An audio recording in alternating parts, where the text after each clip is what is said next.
بشائر الإيمان منارة الإحسان وللهدى عنوان. السلام عليكم ورحمة الله وبركاته.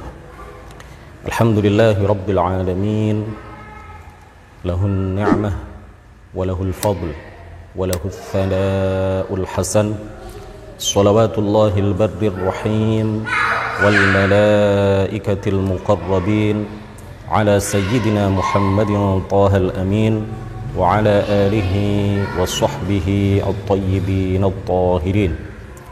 رب اشرح لي صدري ويسر لي أمري وثبتني على الإيمان.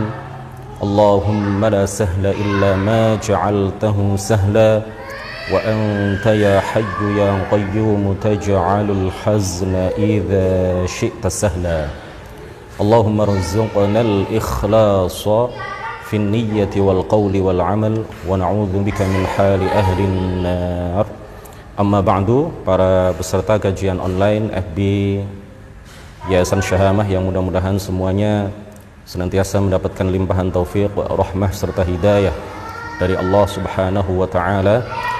Kembali pagi ini alhamdulillah kita diberi taufik, kita diberi kekuatan dan kemampuan oleh Allah Subhanahu wa taala untuk melaksanakan satu kegiatan yang mulia, satu perbuatan yang insya Allah diridhai dan bernilai pahala yang sangat agung darinya, yaitu kajian ilmu agama.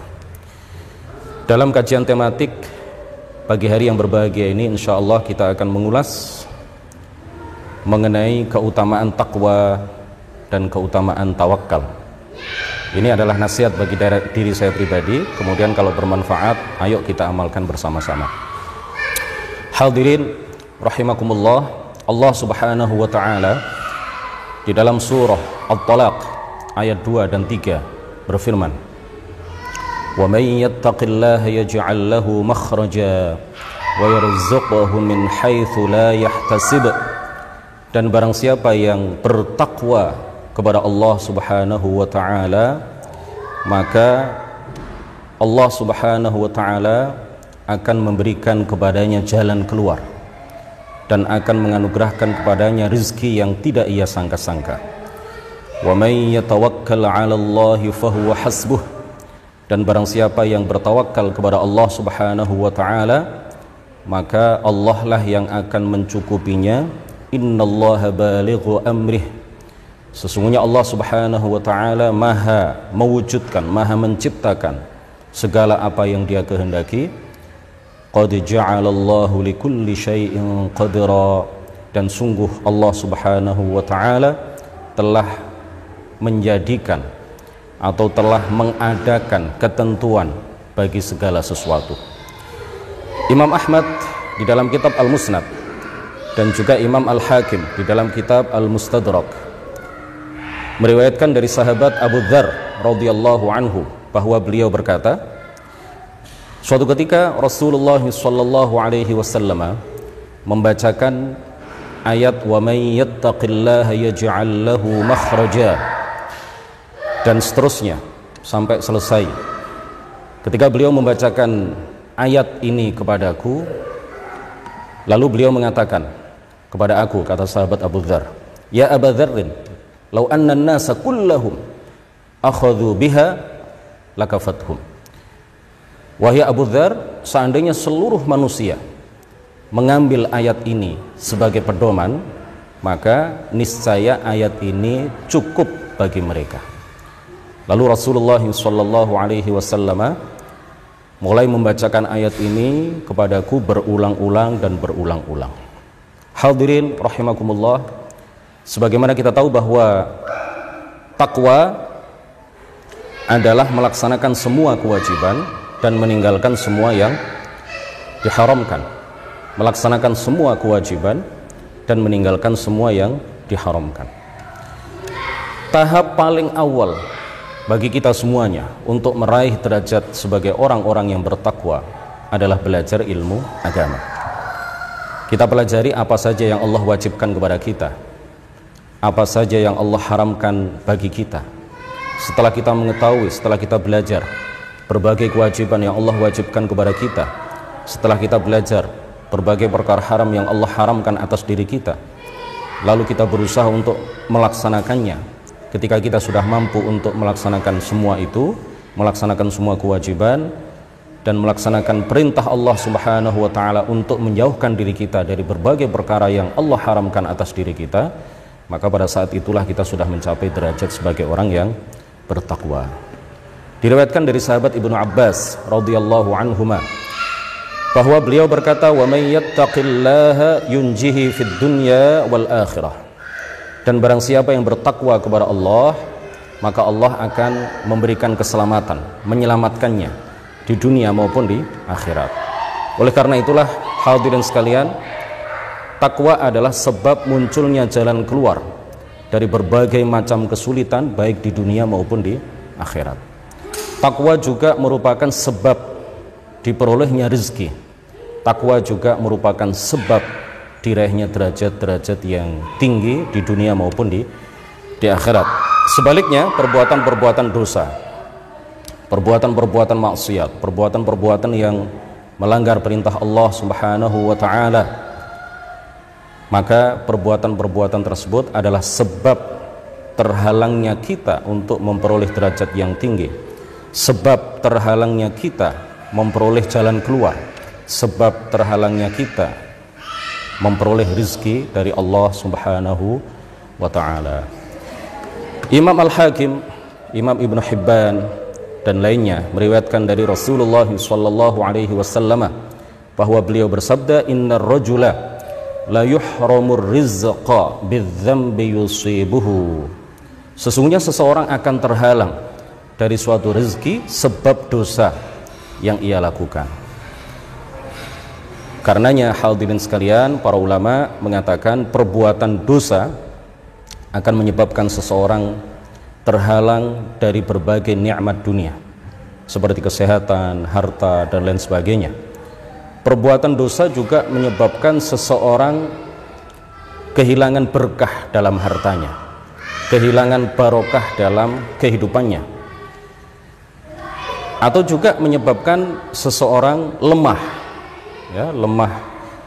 sehingga kemudian dikuasai dan dikalahkan oleh musuh-musuhnya. Dan terkadang hadirin sekalian, seseorang melakukan dosa, maka jatuhlah kedudukan dan martabatnya dari hati banyak orang, atau menyebabkan ia lupa terhadap ilmunya. Oleh karena itu sebagian ulama berkata, sebagian orang mengatakan, sungguh aku mengetahui balasan atas dosa dan kesalahan yang aku lakukan dari perubahan keadaanku dan kawan-kawanku yang mulai banyak menjauhiku. Hadirin rahimakumullah, dalam lanjutan ayat di atas Allah Subhanahu wa taala menegaskan, "Wa may yatawakkal 'ala Allahi fahuwa hasbuh." Wa may yatawakkal 'ala Allahi fahuwa hasbuh. Dan barang siapa yang bertawakal kepada Allah, maka sungguh Allah akan mencukupinya. Tawakal sebagaimana kita tahu adalah bergantung kepada Allah semata dan mengandalkannya dalam segala urusan, karena Allah Subhanahu wa taala adalah pencipta segala sesuatu. Allah Subhanahu wa taala adalah pencipta manfaat, pencipta madarat, pencipta maslahat, pencipta mara bahaya. Seseorang yang sudah menancapkan keyakinan itu dalam hatinya dan selalu mengingat hal itu dalam setiap keadaannya, dalam setiap waktunya, maka ia akan mengandalkan Allah Subhanahu wa ta'ala dalam segala urusannya. Ia akan berserah diri kepada Allah dan percaya penuh kepada Allah dalam segala hal, termasuk dalam rezekinya, dalam apapun keadaannya, termasuk ketika dia dalam berbagai kesulitan yang menimpanya, maka ia akan menjauhi kecenderungan untuk berbuat dosa dan maksiat kepada Allah Subhanahu wa ta'ala. Imam Ahmad, Imam Ibnu Majah dan juga Al-Hakim meriwayatkan dari Amirul Mukminin Sayyiduna Umar ibn al-Khattab radhiyallahu anhu bahwa ia berkata, aku mendengar Rasulullah sallallahu alaihi wasallam bersabda, "Lau annakum tawakkaltum 'ala Allahi haqqa tawakkulih la razaqakum kama yarzuqu at-tayra taghdu khimasa wa taruhu bitana." seandainya kalian betul-betul bertawakal kepada Allah Subhanahu wa ta'ala dengan sebenar-benar tawakal, niscaya kalian akan diberi rizki oleh Allah Subhanahu wa ta'ala sebagaimana ia memberikan rizki kepada burung. Sebagaimana ia memberikan rizki kepada burung. Burung itu di pagi hari berangkat dalam keadaan perut kosong, kemudian pada petang hari burung itu kemudian kembali ke sangkarnya dalam keadaan perut yang sudah terisi penuh dengan makanan dan minuman. Masa kita kalah sama burung? Burung saja yang tidak punya ijazah, tidak pernah sekolah, tidak punya nomor rekening di bank, ya, tidak punya pekerjaan tetap, tetapi dia dengan ikhtiarnya, dengan usahanya, dia mendapatkan rezeki dari Allah Subhanahu wa ta'ala. Maka lebih-lebih lagi kita ini bukan hanya manusia, tapi kita ini adalah seorang manusia yang yakin bahwa Allah Subhanahu wa ta'ala adalah zat yang memberikan rezeki kepada kita. Oleh karena itu kita bertawakal kepada Allah Subhanahu wa ta'ala, tetapi tawakal kepada Allah Subhanahu wa ta'ala tidaklah bertentangan dengan melakukan sebab, dengan melakukan usaha dan ikhtiar. Tawakal adalah sesuatu yang letaknya dalam hati. Kita melakukan ikhtiar secara lahiriah, tetapi dalam hati kita bertawakal, kita mengandalkan hanya kepada Allah Subhanahu wa ta'ala, kita bergantung hanya kepada Allah Subhanahu wa ta'ala. Suatu ketika di dalam Sahih Ibnu Hibban, Imam Ibnu Hibban meriwayatkan bahwa suatu ketika ada seseorang yang mengatakan kepada Rasulullah sallallahu alaihi wasallam, apakah untaku yang aku letakkan di luar masjid itu, wahai Rasulullah, aku biarkan saja tanpa terikat, ataukah aku ikat dan aku bertawakal kepada Allah? Kemudian Rasulullah sallallahu alaihi wasallam mengatakan apa? I'qilha wa tawakkal. Ikatlah untamu dan bertawakallah kepada Allah Subhanahu wa ta'ala. Ikatlah untamu itu disertai dengan perbuatan tawakal kepada Allah Subhanahu wa ta'ala. Al-Baihaqi dalam kitab Syu'abul Iman meriwayatkan dari Sayyidu At-Ta'ifatis Sufiyah, Al-Imam Al-Junaid Al-Baghdadi, bahwa beliau mengatakan, laisat tawakkulu al-kasba wala tarkal kasbi, at-tawakkulu syai'un fil qulub. Tawakal itu bukanlah bekerja atau tidak bekerja, kata beliau, pimpinan para sufi. Tawakal itu sejatinya adalah sesuatu yang adanya itu di dalam hati, tertanam kuat di dalam hati. Jadi hadirin sekalian, inti dari tawakal adalah menyerahkan segala urusan kepada Allah Subhanahu wa ta'ala dan percaya penuh kepadanya, disertai dengan melakukan sebab, melakukan usaha, melakukan ikhtiar. Dalam kitab Syu'abul Iman juga karya Al-Baihaqi, beliau mengutip perkataan seorang ulama yang menyatakan, iktasib zahiran wa tawakkal batina. Iktasib zahiran, lakukanlah pekerjaanmu, bekerjalah secara lahiriah, secara zahir kamu lakukan pekerjaan, tetapi apa, ingat, wa tawakkal batinan, tetapi secara batin bertawakallah kepada Allah Subhanahu wa ta'ala. Fal 'abdu ma'a takassubihi la yakunu mu'tamidan 'ala takassubihi. Karena seorang hamba yang baik, meskipun dia bekerja, maka dia tidak mengandalkan pekerjaannya. Wa innama yakunu i'timaduhu fi kifayati amrihi 'ala Allah 'azza wa jalla. Akan tetapi di dalam tercukupinya segala urusan, ia hanya bergantung kepada Allah Subhanahu wa ta'ala.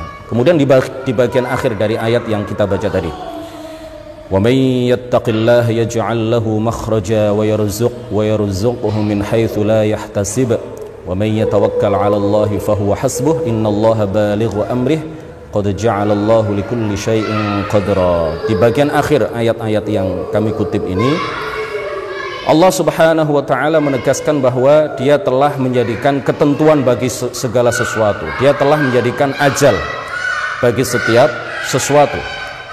Allah telah menakdirkan akhir dan ajal setiap sesuatu secara pasti, sehingga tidak bisa dipercepat, sehingga tidak bisa diubah ajal itu, sehingga tidak bisa dimundurkan.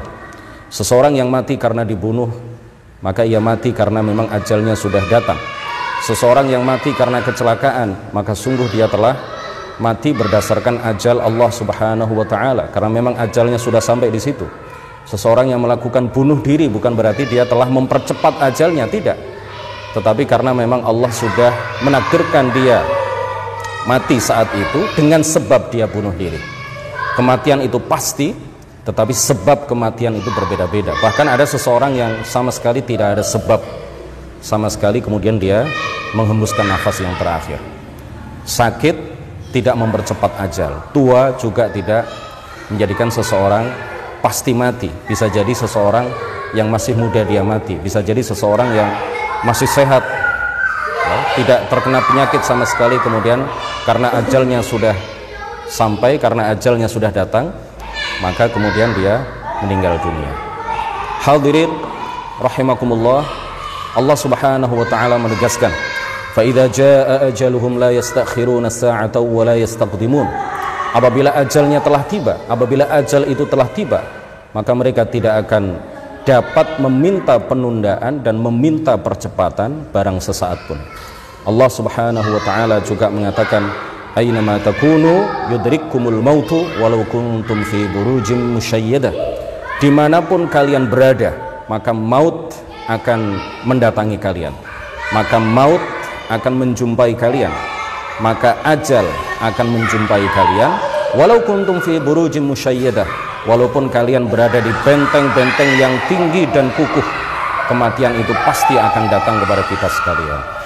Hadirin, demikian kajian kita pada pagi hari yang berbahagia ini, mudah-mudahan bermanfaat. Nuhallil wa nusalli ala nabi la ilaha illallah, Allahumma salli ala sayyidina Muhammad wa ala alihi wa sahbihi wa sallim. Rabbi ighfirli wa liwalidayya wa lil mu'minina wal mu'minat, wallahu al muwaffiq ila aqwamit thariq. Wassalamu alaikum warahmatullahi wabarakatuh.